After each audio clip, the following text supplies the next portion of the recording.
L'Afrique perd chaque année de nombreux génies qui vont étudier à l'Occident. Après les études, ces derniers sont cooptés par de grosses firmes internationales. Des propositions d'emploi et d'opportunités leur sont faites et beaucoup préfèrent y rester et fuir le chômage qui va galopant en Afrique. Malgré ces réalités, un jeune Camerounais qui croit en l'Afrique de demain a pris son courage à deux mains. Après 5 ans en Malaisie, a décidé de retourner dans la terre de ses ancêtres. Aujourd'hui, il est promoteur d'une entreprise qui emploie de nombreux jeunes Camerounais. Son portrait et son activité, c'est à découvrir dans ce reportage que signe Investir et Innover en Afrique TV.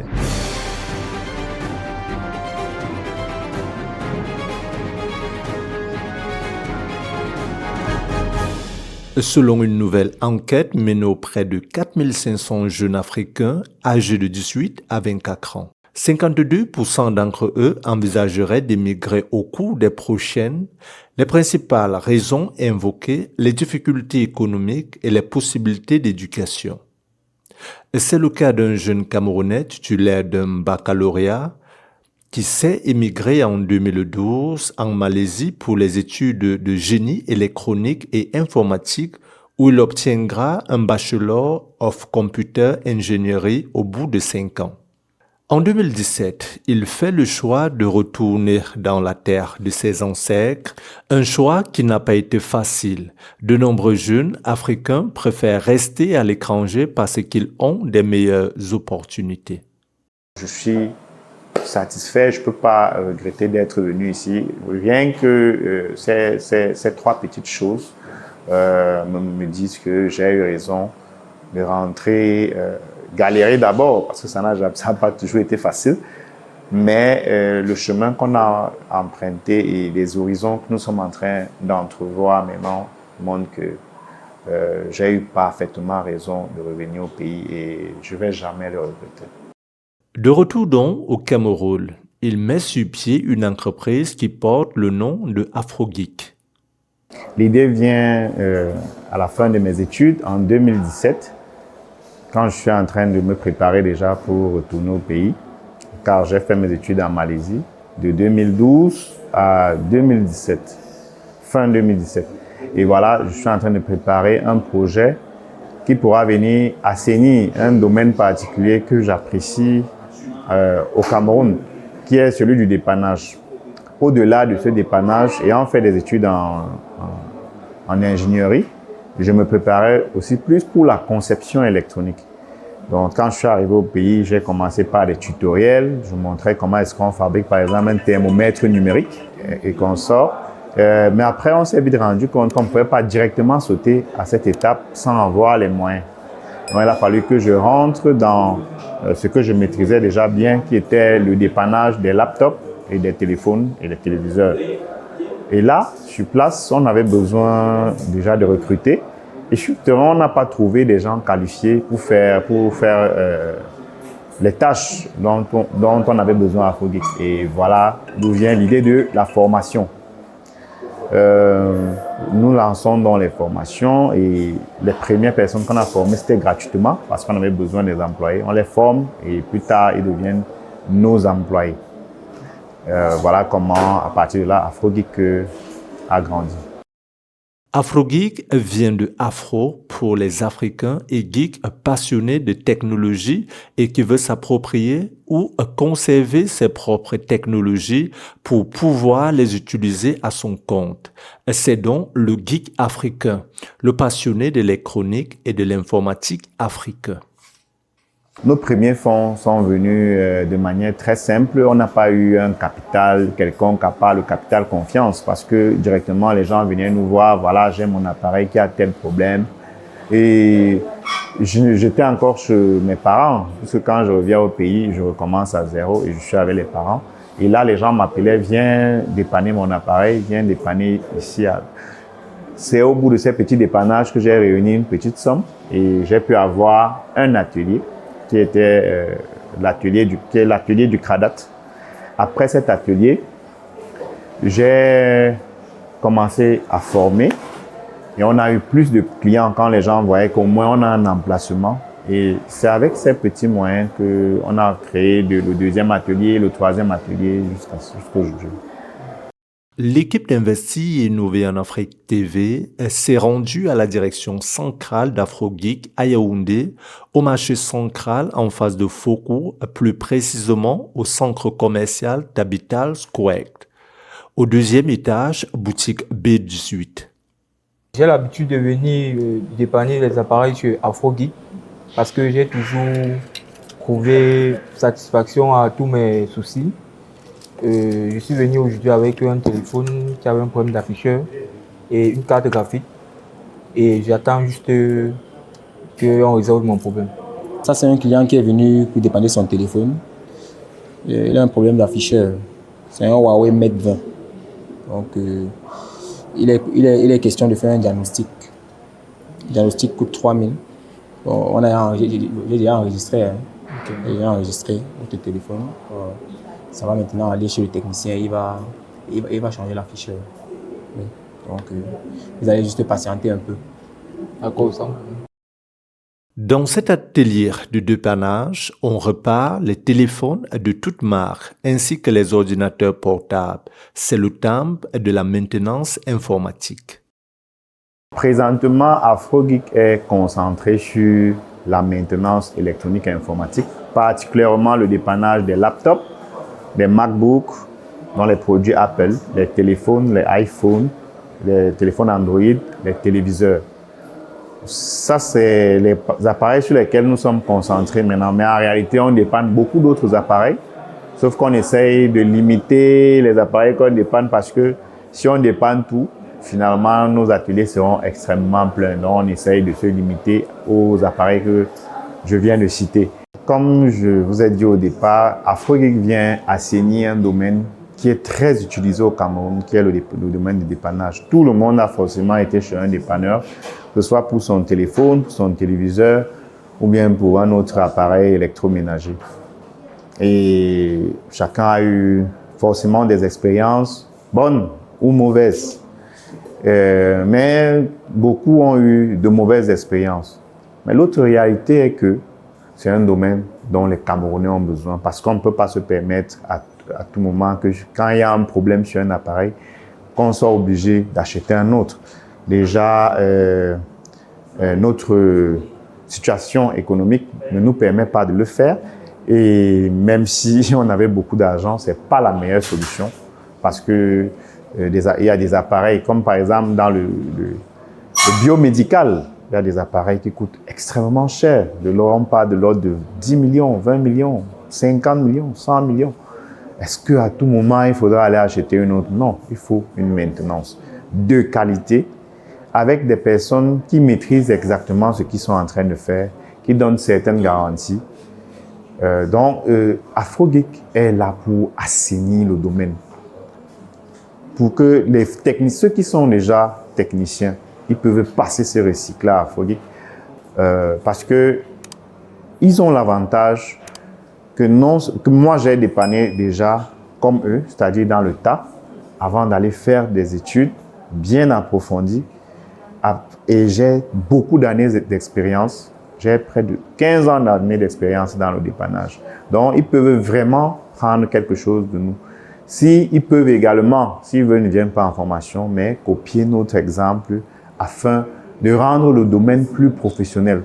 Que les gens comprennent que quand on parle de dépannage, c'est que ça nourrit des gens. Les gens peuvent en faire un métier très sérieux qui va faire qu'on les prenne véritablement au sérieux. Afrogeek, c'est également le volet formation. À Afrogeek, on a juste besoin de savoir lire, avoir un minimum de passion, du moins être passionné, pas avoir un minimum de passion. Il faut véritablement être passionné par l'électronique, aimer la complexité et c'est suffisant.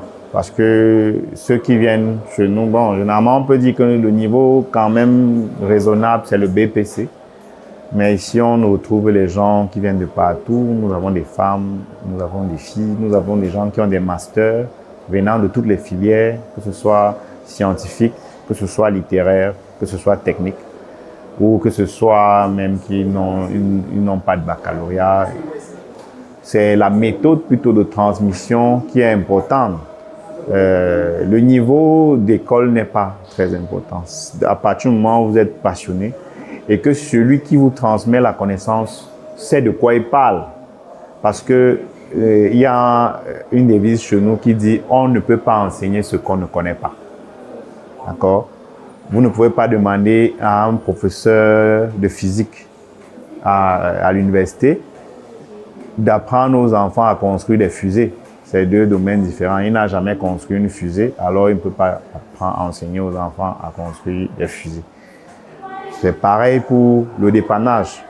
Parce que nous sommes d'abord des techniciens, parce que nous dépannons tous les jours, on est donc effectivement capable de transmettre ce métier aux apprenants tels que nous les vivons tous les jours. Nous avons aperçu une jeune apprenante âgée de 21 ans, titulaire d'une licence en physique. Cette dernière est venue approfondir ses compétences en maintenance informatique. Originaire de l'Ouest, la jeune fille est là depuis 3 mois. Au début de ma formation, lorsque je suis arrivée ici, là vraiment, j'étais au niveau 0. Parce qu'en termes de pratique, je ne connaissais vraiment pas grand-chose. Mais grâce à ma formation à AfroGeek, aujourd'hui, beaucoup de choses même que je croyais ne pas savoir, je maîtrise. Donc, en termes de pratique, vraiment, j'ai maintenant un bon niveau. En tant que femme, c'est vrai que ça, c'est un domaine que tout le monde considère comme un domaine d'homme.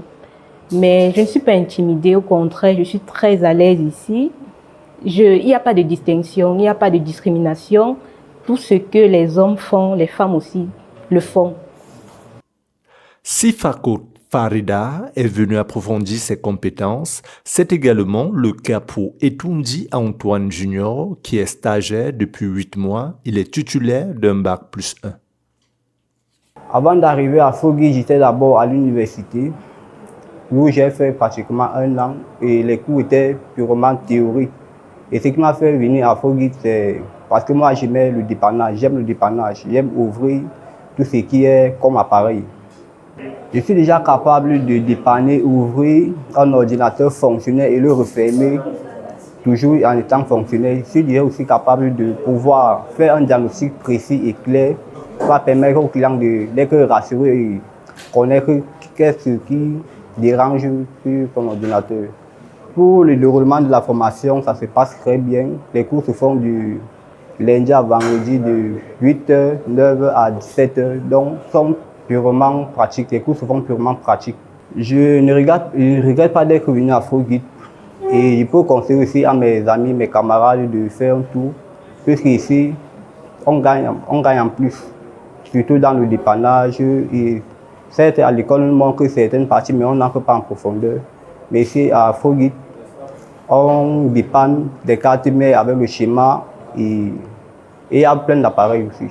La formation AfroGeek est à 80% pratique. Elle s'accompagne d'un stage, ainsi qu'une insertion professionnelle probable au sein de l'entreprise. AfroGeek vise la conception électronique. Et je vous ai dit, c'est la transition. Le dépannage, c'est la transition. On aura nos ateliers qui seront en train de dépanner. Mais entre-temps, on poussera vers la conception électronique. Donc, on aura une formation en conception électronique d'1 an à partir de l'année prochaine.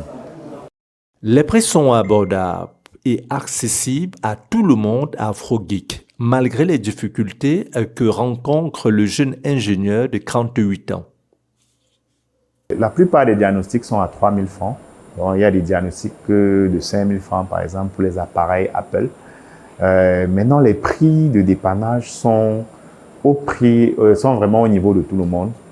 Tout le monde peut venir à AfroGeek. On a des dépannages qui vont de l'ordre de 5 000 francs en montant 10 000, 20 000, 30 000, dépendant de votre laptop, par exemple, ou bien de votre téléphone. Mais les prix sont bien étudiés de telle sorte que tout le monde se retrouve. La première difficulté que nous rencontrons à AfroGeek présentement, c'est toujours du côté technique. Malgré que nous formons des gens tous les jours, il n'est pas facile de les amener au niveau que nous souhaitons. Donc, c'est un travail constant.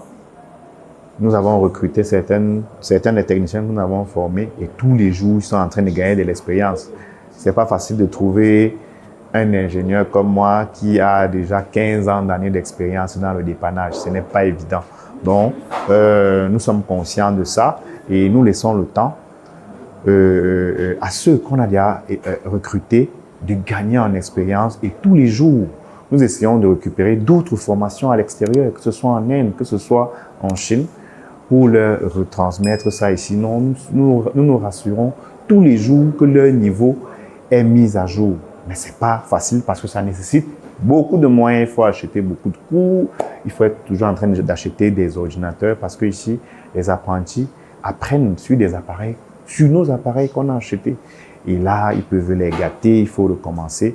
Ça, c'est la difficulté qui est interne. Maintenant, la deuxième difficulté est avec les clients. Comme je vous ai dit, c'est une nouvelle façon de faire. Et les clients ne sont pas habitués. Qu'on leur donne les conditions de travail. Parce qu'ils sont habitués à se faire arnaquer dans certains endroits.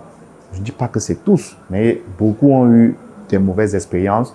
Ils ont retenu ces expériences et quand ils se retrouvent devant une entreprise comme la nôtre, ils ne pensent pas que ça a changé. Et c'est très compliqué de les convaincre que ici nous essayons de faire un meilleur travail, que nous comprenons ce qu'ils ont vécu et que nous sommes là pour faire tout, pour que ça change dans leur façon de voir.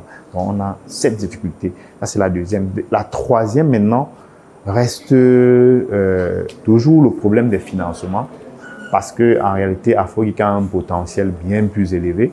Tous ceux qui sortent d'Afrogeek, tous ceux qu'on forme à Afrogeek, en réalité, nous, on aimerait les repositionner.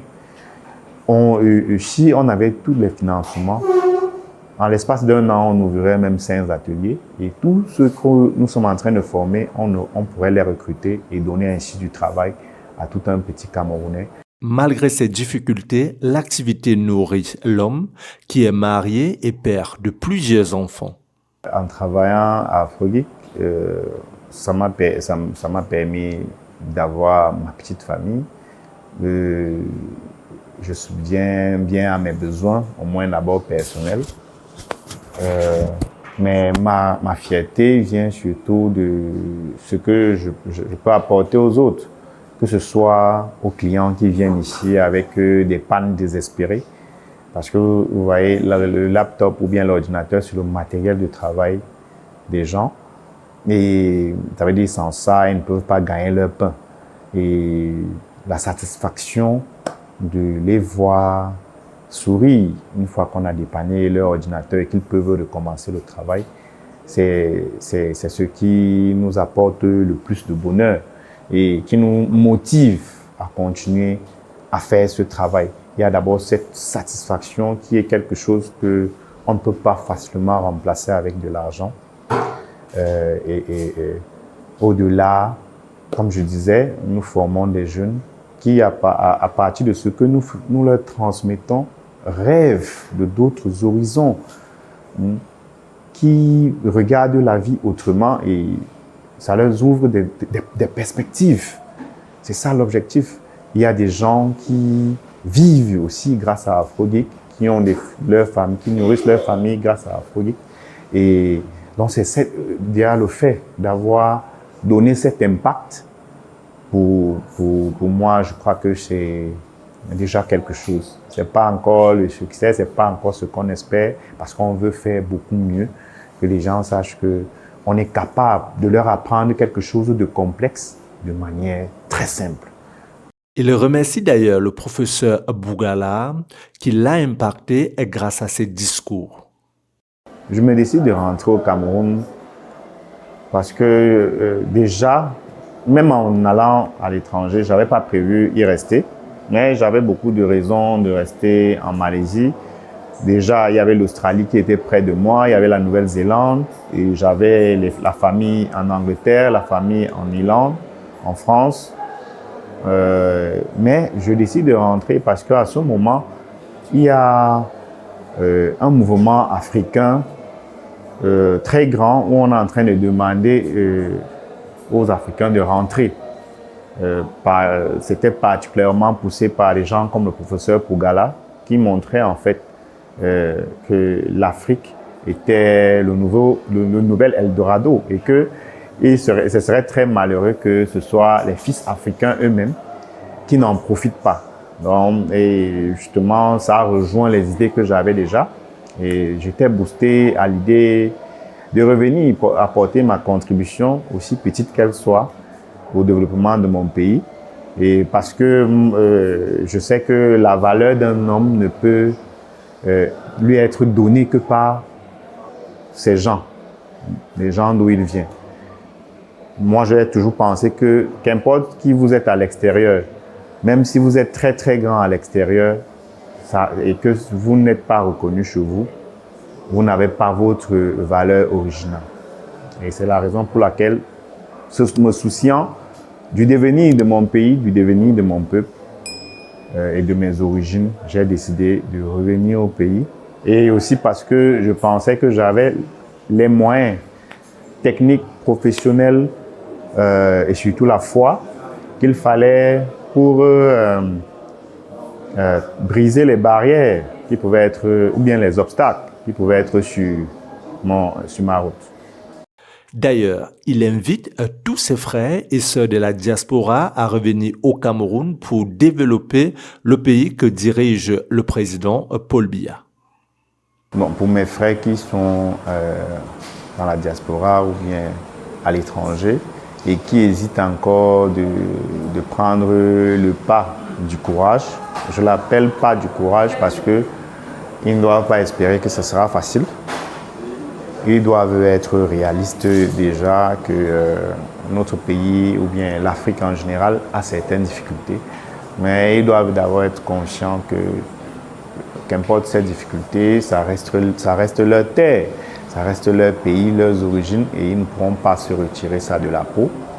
C'est pas facile, mais qui d'autre viendra changer notre pays ou bien notre continent si ce n'est pas ses propres fils? Personne ne viendra jamais le faire à notre place. Le dernier mot que je peux donner à ceux qui sont à la diaspora et qui se vanteraient peut-être d'être des grands de l'autre côté, c'est de comprendre que la valeur d'un homme se trouve chez lui.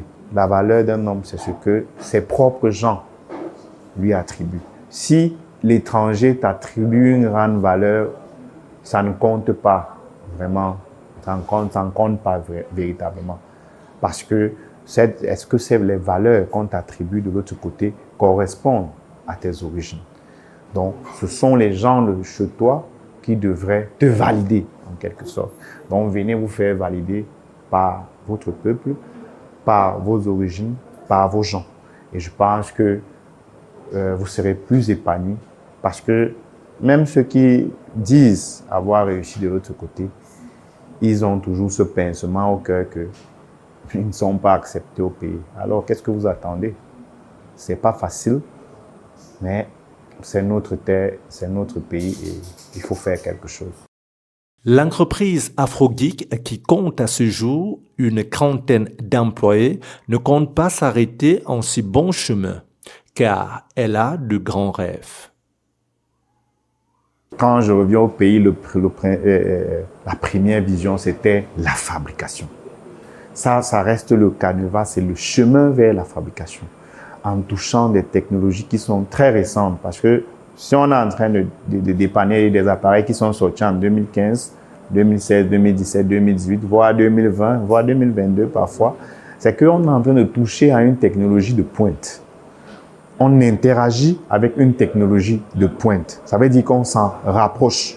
Il est question de s'en rapprocher, avoir les moyens, les possibilités d'aller faire de meilleures formations et venir et reproduire, même si ce n'est pas complètement ça. Nous, on n'espère pas un jour, du moins, fabriquer l'ordinateur du jour au lendemain, mais on espère que dans 10 ans, dans 15 ans, on pourra sortir notre premier ordinateur made in Africa, made in Cameroun. Si ce n'est pas un ordinateur, on a d'autres projets, par exemple, qui vont faciliter les Camerounais dans certains domaines. On a par exemple un projet avec les taximans qui va faciliter leur travail. Vous savez, être assis derrière un taxi toute la journée, ce n'est pas facile. Il doit tendre son oreille pour écouter ce que les clients sont en train de dire et en même temps, il doit être en train de suivre la radio. Donc, on a pensé à un produit qui pourrait les aider dans ce sens-là. Et ça, c'est des projets qu'on compte établir dans 3 ans à peu près. Mais la vision à long terme, c'est de pouvoir nous-mêmes avoir nos propres appareils et que le Made in Cameroun avance, quoi.